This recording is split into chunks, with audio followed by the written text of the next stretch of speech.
지난 영상에서 부다페스트를 품 안에 넣을 수 있는 곳인 갤레르트 언덕과 부다성 지구 일부를 구경했죠. 이번 영상은 부다페스트를 포함해 헝가리 여행을 마무리하는 편입니다.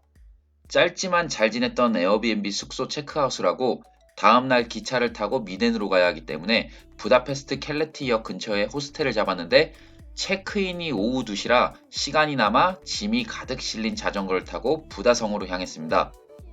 부다성이 보이는데 실제로 보면 굉장히 웅장합니다. 처음 13세기에 지었지만 오스만 제국이 성을 작살내놨고 합스부르크 왕가에 의해 재건, 그 후에 대화제, 1904년 다시 재건축, 그러나 2차 세계대전 큰 타격을 입고 50년대에는 헝가리 혁명 당시 소련군에 의해 파괴됐지만 다시 재건되어 1987년 세계문화유산에 등재된 곳입니다. 부다페스트 3대 야경 중 한 곳으로 성곽 안에는 여러 건물들이 있어요. 보통 남자가 가장 먼저 지난 곳은 헝가리 대통령 집무실입니다. 우리의 청와대라고 보시면 되겠는데 때마침 경비대 교대식이 있더라고요. 그 바로 옆쪽에는 다뉴브강을 한눈에 볼 수 있는 장소가 나와요. 이곳에서 사진 한 장 찍었죠. 이때 우리나라 관광객분들이 많이 오셨거든요. 그래서 태극기 보고 반가워하시더라고요. 부다성은 현재 헝가리 국립미술관과 부다페스트 역사박물관으로 사용되고 있습니다. 날씨도 많아 관광객도 굉장히 많았고 지금 보시는 건물이 헝가리 국립미술관 사진입니다. 저는 미술품 구경은 따로 하지 않고 부다성 주위를 둘러다니며 구경을 마치고 자전거를 타고 내려와 헝가리를 대표하며 유럽에서 두 번째로 큰 헝가리 국회의사당으로 갔습니다. 정말 멋있는 건물입니다. 방이 무려 691개고 건물의 길이는 261m, 폭은 123m, 높이는 96m로 부다페스트에서 가장 높은 건물 중 하나이죠. 96m인 이유는 지난 영상에 제가 설명해 드렸거든요.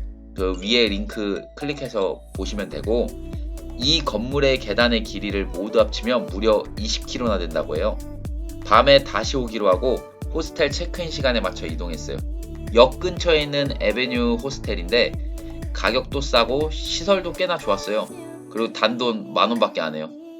그리고 아침도 주고 체크인 하는데 직원이 부다페스트에 한국인 왜 이렇게 많냐고 하더라고요. 근데 그 와중에 한국인 여성분이 또 체크인하고 있더라고요. 그러면서 봤지 이러는데 좀 웃겼어요. 짐을 다 풀고 오랜만에 좀 운동 좀 하고 싶어가지고 근처에 있는 짐을 찾았어요. 구글링해서 하나 찾았는데 이제 이름이 슈퍼짐이에요. 근데 시설은 슈퍼하지 않아요. 시설이 좀 오래됐죠. 크로스핏 하는 곳도 있고 규모도 꽤 크더라고요. 근데 사진 보시면 알겠지만 딱 봐도 낡아 보이죠.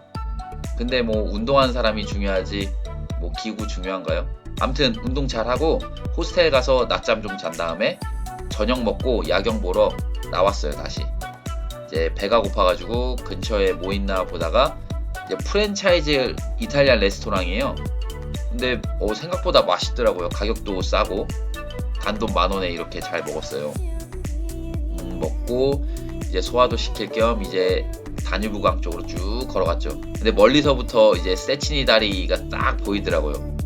너무 예뻐요. 정말 예쁘고 다리 저 뒤로는 예쁜 빛을 입은 부다성도 보이고 여기서 제가 재밌는 얘기 하나 해드릴게요. 누가 말했는지 모르겠는데 유럽 3대 야경하면 파리, 프라하, 부다페스트 이렇게 나오거든요.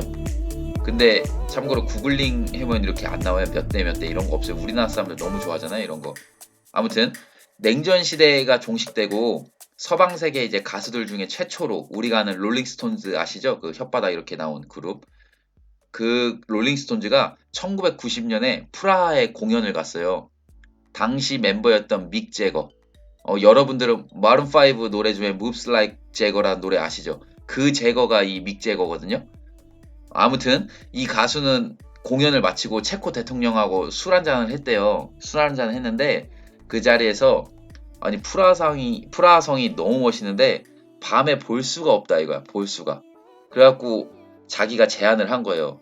자신의 공연 조명팀을 내가 보내가지고 멋진 조명 기증할 테니까 그렇게 해도 됐냐 했더니 고맙다고. 그래가지고 이렇게 시작된 거예요.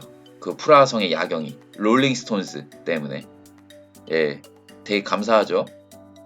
이렇게 프라하 가보신 분은 아시겠지만 정말 멋있어요. 프라하성 이쪽도 멋있는데, 근데 제 개인적으로는 프라하보다 부다페스트 야경이 저는 더 멋있더라고요.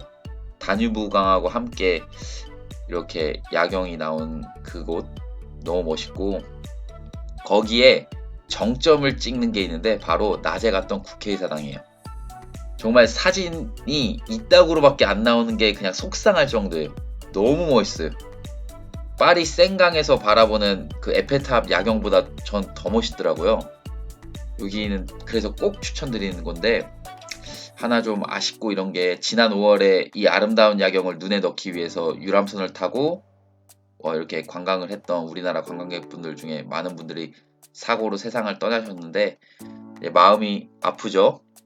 뭐 다시 한번 삼가 고인의 명복을 빌고, 사실 이 국회의사당 근처 강가에는 또 하나의 슬픔이 있어요. 그런 상징한 조형물이 있는데, 일명 다뉴브 강가의 신발들이라는 작품들로 헝가리에 살던 유대인들이 나치를 비롯한 파시즘 기세를 떨치고 있을 때, 당시 헝가리 극우 정당이었던 에로우 크로스, 뭐 화살 십자가 정당 정도로 표현하면 되겠네요. 이 사람들이 이곳 강가에 유태인들 끌고 나와서 세워놓고 총으로 다 쏴 죽였어요. 이런 아픈 역사가 있는데, 이렇게 세상을 떠난 무고한 사람들을 위해 2005년 4월 16일에 2명의 작가가 철로 만들어진 60켤레의 신발 작품, 지금 보시는 그 작품을 이제 만들어 놨습니다. 이런 작품도 있고, 이런 형언할 수 없는 부다페스트 야경을 뒤로 하고 헝가리와의 이별을 준비하러 호스텔로 들어갔습니다. 호스텔에서 잘 자고 아침 일찍 일어나서 역으로 갔죠. 기차는 오스트리아 철도청에서 운영하는 열차입니다. OBB. 근데 뭐 독일어로 어떻게 읽는지 모르겠어요. 이날이 6월 6일이었거든요. 현충일. 그래서 저도 뭐 조기를 개항했어요. 이렇게 조기를 개항하고 기차 전용 칸에 기차를 세워두고 객실로 들어갔는데, 뭐 우리나라 기차랑 뭐 별반 다른 건 없어요.